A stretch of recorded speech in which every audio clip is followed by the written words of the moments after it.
Coba dibayangin situasi ini. Orang yang Anda sayangi baru aja jadi korban kejahatan pas di depan mata Anda. Tasnya, dompetnya direbut orang. Apa yang bakal Anda lakuin? Refleks pertama kita mungkin, langsung kejar. Tapi gimana kalau aksi pembelaan spontan itu justru bikin Anda yang kena masalah hukum, malah terancam penjara?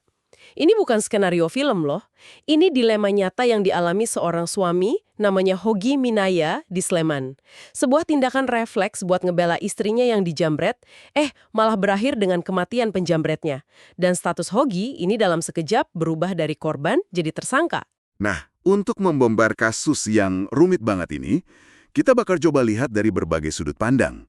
Kita punya laporan berita yang mendalam nih, dari Kompas TV sama Detik Jogja. Laporan-laporan ini memetakan kronologi lengkapnya. Dari mulai kejadiannya, terus drama hukumnya, sampai dampaknya yang luar biasa. Di sisi lain, kita juga punya satu tulisan opini dari Kompasiana yang ngajuin pertanyaan paling mendasar. Salahkah kita melawan ketika dijambret? Oke, jadi mari kita coba urai kasus ini bareng-bareng buat Anda. Kita akan telusuri kejadiannya, lihat gimana logika hukum itu bisa terasa beda banget sama rasa keadilan publik. Terus kita juga bakal lihat gimana kemarahan di media sosial ternyata bisa mengubah arah sebuah kasus. Dan pelajaran apa yang bisa kita ambil soal garis tipis antara membela diri dan main hakim sendiri. Coba kita putar waktu balik ke hari kejadiannya ya. Tanggal 26 April 2025. Jadi semua kerumitan ini tuh berawal dari satu keputusan sepersekian detik di jalanan Sleman. Waktu itu, istri Hogi, namanya Arshita Minaya, lagi naik motor. Tiba-tiba dari belakang, dua orang boncengan langsung nyamber tasnya. Modus jambret klasik lah. Dan disinilah kayaknya takdir berperan. Secara kebetulan banget, Hogi itu lagi nyetir mobil expandernya nggak jauh di belakang istrinya. Dia lihat langsung semua kejadian itu. Reaksinya, menurut semua sumber yang kita pegang, itu spontan dan refleks. Nah, ini poin yang krusial banget. Tunggu, kenapa kata spontan itu jadi penting banget di sini? Gini, karena dalam hukum pidana ada konsep namanya mens rea, atau gampangnya niat jahat. Jadi pertanyaannya, apakah ada niat jahat di balik sebuah tindakan? Nah, ketika Hogi bereaksi spontan, itu nunjukin kalau nggak ada niat yang direncanakan untuk mencelakai atau bahkan membunuh. Dia cuma mau menghentikan kejahatan yang menimpa istrinya. Argumen ini nanti jadi kunci pembelaannya. Istrinya dijambret, dan tanpa pikir panjang, instingnya langsung ambil alih. Menurut kesaksian istrinya Hogi ini langsung banting setir, ngejar dan nyoba ngademin motor pelaku dengan cara memepet pakai mobilnya. Tujuannya kata Arsita bukan buat nabrak ya, tapi supaya motornya itu terpaksa naik ke trotoar terus berhenti. Betul. Dan aksi memepet ini dilakuin sampai 3 kali. Bisa kita bayangin kan gimana kacaunya situasi waktu itu? Adrenalin pasti lagi tinggi-tingginya. Hoge mencoba melakukan intervensi yang terkalkulasi dalam sepersekian detik. Cukup untuk menghentikan motor, tapi harapannya nggak sampai mencelakai. Sayangnya, kalau udah kecepatan tinggi, kalkulasi kayak gitu hampir mustahil sempurna. Dan di percobaan ketiga itu, tragedi terjadi. Motor penjamret yang lagi ngebut itu akhirnya hilang kendali pas mau menghindar ke trotoar. Motornya oleng, terus nabrak tembok. Keras banget. Kedua pelaku, yang inisialnya RDA dan RS, akhirnya meninggal dunia di rumah sakit. Nah, ini detail penting yang dicatat semua sumber kita. Kematian mereka itu disebabkan kecelakaan tunggal setelah motornya hilang kendali, bukan karena tabrakan langsung dengan mobil Hogi. Ini fakta kecil, tapi implikasi hukumnya besar banget.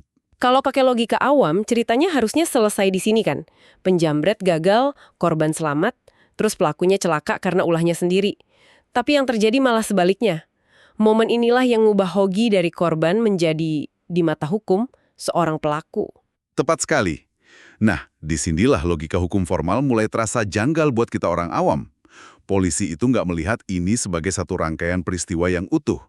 Mereka memecahnya jadi 2 kasus yang benar-benar terpisah. 2 kasus? Tunggu, maksudnya gimana tuh 2 kasus? Gini, kasus pertama itu penjambretannya sendiri. Nah, ini ditangani sama Satuan Reserse Kriminal atau Satreskrim Polresta Sleman. Secara hukum, kasus ini otomatis ditutup atau gugur karena kedua pelakunya kan sudah meninggal dunia. Prosedur ini udah standar dan benar. Oke, itu bagian yang jelas. Terus kasus yang kedua? Nah, kasus kedua ini adalah peristiwa kecelakaan lalu lintas yang menewaskan 2 orang. Ini ditangani sama unit yang beda, Satuan Lalu Lintas atau Satlantas. Buat mereka, konteks penjambretannya seolah-olah nggak relevan. Yang mereka lihat cuma, oh, ada kecelakaan, ada 2 korban jiwa, dan ada pengemudi mobil yang terlibat dalam pengejaran. Fokus mereka ya cuma satu, Hoki Minaya. Jadi Satlantas ngelihatnya murni sebagai insiden di jalan raya aja, lepas dari apa yang jadi pemicunya? Persis. Dan mereka bahkan proaktif loh. Mereka membuat yang namanya laporan model A. Ini detail yang penting banget, artinya polisi sendiri yang berinisiatif membuka kasus pidana terhadap Hogi. Bukan karena ada laporan dari keluarga penjambret. Ini nunjukin dari awal kacamata yang mereka pakai murni kacamata lalu lintas. Dan akibatnya, Hogi Minaya ditetapkan sebagai tersangka. Ini gila sih. Coba bayangin, Anda baru aja trauma karena orang yang disayang jadi korban kejahatan, Anda berusaha nolong, ujung-ujungnya Anda yang jadi tersangka. Bahkan biar Hogi nggak kabur pas jadi tahanan luar, pergelangan kakinya itu dipasangi alat pelacak GPS. Coba bayangin posisi Hogi. Di satu sisi, mungkin tetangga dan teman-temannya muji dia sebagai pahlawan. Tapi di sisi lain, dia harus pulang ke rumah dengan alat pelacak di kakinya, kayak seorang kriminal berbahaya. Tekanan psikologisnya pasti luar biasa. Terus apa dasar hukum polisi netapin dia sebagai tersangka? Pasti ada landasannya kan? Tentu. Polisi ngejelasin ini bukan keputusan sembarangan. Mereka udah melakukan gelar perkara, udah minta keterangan saksi ahli juga. Pasal yang mereka pakai itu pasal 310 ayat 4 UU Lalu Lintas, tentang kelalaian yang menyebabkan orang lain meninggal. Ancamannya 6 tahun penjara. Ada juga pasal 311 tentang kesengajaan membahayakan nyawa orang lain di jalan. Nah, di titik inilah terjadi tabrakan hebat. Buat masyarakat, tindakan Hogi itu wajar, bahkan heroik. Tapi buat aparat, hukum ya soal ngikutin prosedur yang benar, pasal per pasal. Dan prosedur itu yang ngebawa mereka ke kesimpulan kalau Hogi adalah tersangka. Dan disinilah letak jantung permasalahannya.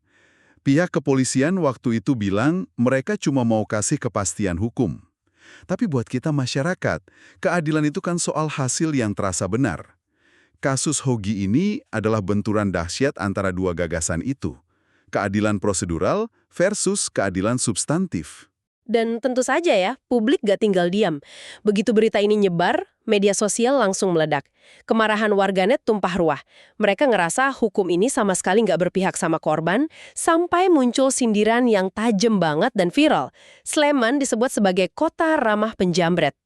Meme dan sindiran itu bukan sekedar lelucon loh. Itu semacam katarsis kolektif. Reaksi ini nyentuh saraf ketakutan dan frustrasi masyarakat luas. Ada perasaan umum kalau sistem hukum kita kadang terlalu kaku, terlalu sibuk sama formalitas, sampai lupa esensinya, ngelindungin yang benar dan ngehukum yang salah. Nah, kasus Hogi ini jadi simbol dari frustrasi itu. Gelombang kemarahan publik ini saking besarnya sampai suaranya kedengeran ke Senayan. Komisi 3 DPR RI yang urusin hukum merasa perlu turun tangan. Mereka langsung manggil Kapolesta dan Kepala Kejaksaan Negeri Sleman buat rapat dengar pendapat. Nah, dari sini kasusnya naik kelas. Yang tadinya cuma urusan Polres Sleman, tiba-tiba jadi sorotan nasional. Ini nunjukin betapa kuatnya tekanan publik dalam demokrasi kita. Suara di media sosial, kalau udah cukup besar, ternyata bisa maksa institusi negara buat ninjau ulang keputusannya. Ketua Komisi 3 DPR, Habibur Rahman, waktu itu vokal banget dalam rapat. Dia bilang dengan tegas kalau Hogi itu nggak layak jadi tersangka. Logikanya sederhana, kematian penjambret itu murni akibat kecelakaan tunggal karena kelalaian mereka sendiri yang ngebut, bukan karena ditabrak Hogi. Nggak ada hubungan sebab akibat langsung. Nah, di sini kita lihat, dua institusi hukum, legislatif sama penegak hukum, punya tafsir yang beda.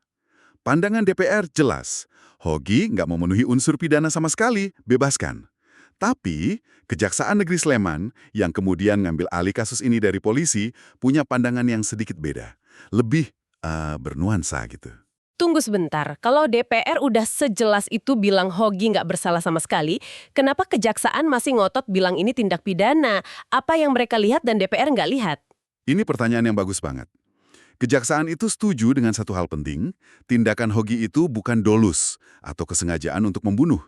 Tapi, mereka berpendapat kalau tindakan memepet mobil dalam kecepatan tinggi itu tetap mengandung unsur kulpa atau kelalaian. Mungkin niatnya baik, tapi metodenya berbahaya dan lalai. Jadi buat Kejaksaan ini bukan soal niat jahat, tapi soal tindakan yang ceroboh, gitu ya? Tepat. Dan perbedaan antara dolus dan culpa ini sangat-sangat penting. Ini bukan cuma istilah hukum yang rumit. Perbedaan inilah yang ngebuka jalan keluar dari kebuntuan hukum yang terjadi. Loh kok bisa gitu? Apa bedanya? Gini, kalau sebuah tindakan dianggap sebagai kesengajaan membunuh, hampir nggak mungkin ada jalan damai. Kasusnya harus dibawa ke pengadilan. Tapi kalau dikategorikan sebagai kelalaian, pintu untuk solusi alternatif itu jadi terbuka lebar. Mekanisme yang disebut restoratif justice atau keadilan restoratif bisa diterapin. Ini jalan keluar yang elegan buat semua pihak. Oke, jadi kejaksaan milih jalur keadilan restoratif. Mereka memfasilitasi mediasi. Mereka ngatur pertemuan virtual antara Hogi dengan perwakilan keluarga dari kedua penjamret yang meninggal itu. Benar. Dan dalam pertemuan yang pastinya emosional banget itu, terjadi kesepakatan. Kedua belah pihak setuju buat saling memaafkan. Keluarga korban mengikhlaskan, dan Hogi juga nyampein penyesalannya atas tragedi yang terjadi. Pendekatan ini tujuannya bukan untuk menghukum, tapi untuk memulihkan keadaan, memulihkan hubungan sosial yang terkoyak akibat peristiwa pidana. Syaratnya terpenuhi kan, berarti kasusnya dianggap kelalaian, Hogi belum pernah melakukan pelanggaran hukum sebelumnya, dan ada kesepakatan damai. Akhirnya, pada 30 Januari 2026, drama hukum ini sampai di babak akhir. Kejaksaan Negeri Sleman secara resmi ngeluarin surat ketetapan penghentian penuntutan atau SKP 2 terhadap Hogi Minajia demi kepentingan hukum. Kasusnya ditutup, alat pelacak GPS di kakinya dilepas, Hogi bebas sepenuhnya. Tapi ceritanya nggak berhenti di situ kan? Ada buntutnya, terutama buat institusi kepolisian. Betul. Buntut dari kegaduhan publik dan sorotan nasional ini, Kapolresta Sleman, Kombes Edi Setianto, dinonaktifkan sementara dari jabatannya. Alasan resminya, menurut Mabes Polri, itu karena lemahnya pengawasan pimpinan yang menyebabkan keresahan di masyarakat dan berpotensi nurunin citra Polri. Itu pesan yang kuat banget sih. Artinya, cara penanganan sebuah kasus di tingkat lokal, kalau dianggap nggak peka sama rasa keadilan publik, bisa berdampak langsung ke karir pimpinan di institusi itu. Tekanan publik benar-benar punya gigi. Tepat. Ini jadi pelajaran buat semua penegak hukum, bahwa mereka itu nggak bekerja di ruang hampa. Ada mata publik yang ngawasin, dan ada rasa keadilan masyarakat yang nggak bisa diabaikan, cuma demi formalitas prosedur. Kasus Hogi Minaya yang luar biasa. Dari sebuah keputusan sepersekian detik di jalanan, masuk ke labirin proses hukum yang membingungkan, memicu badai kemarahan publik, dapat intervensi politik, sampai akhirnya nemuin resolusi yang nggak biasa lewat keadilan restoratif. Dan ini ngebawa kita ke pertanyaan awal yang diajukan di salah satu sumber kita. Salahkah kita melawan? Kasus ini nunjukin nggak ada jawaban hitam putih. Ada wilayah abu-abu di mana niat baik untuk membela diri bisa tanpa sengaja ngelintasin batas yang oleh hukum setidaknya pada awalnya dianggap sebagai kelalaian. Masyarakat luas boleh mandang itu sebagai tindakan heroik, tapi sistem hukum punya kalkulatornya sendiri. Dan ini bukan satu-satunya kasus loh. Salah satu sumber kita nyebutin ada peristiwa serupa di Deli Serdang, Sumatera Utara. Di sana seorang pemilik toko juga jadi tersangka penganiayaan karena ngelawan pencuri di tokonya. Ini nandain dilema yang dihadapi Hogi itu masalah sistemik, yang bisa terjadi ke siapa aja, kapan aja. Ini memunculkan sebuah pertanyaan penting untuk Anda renungkan.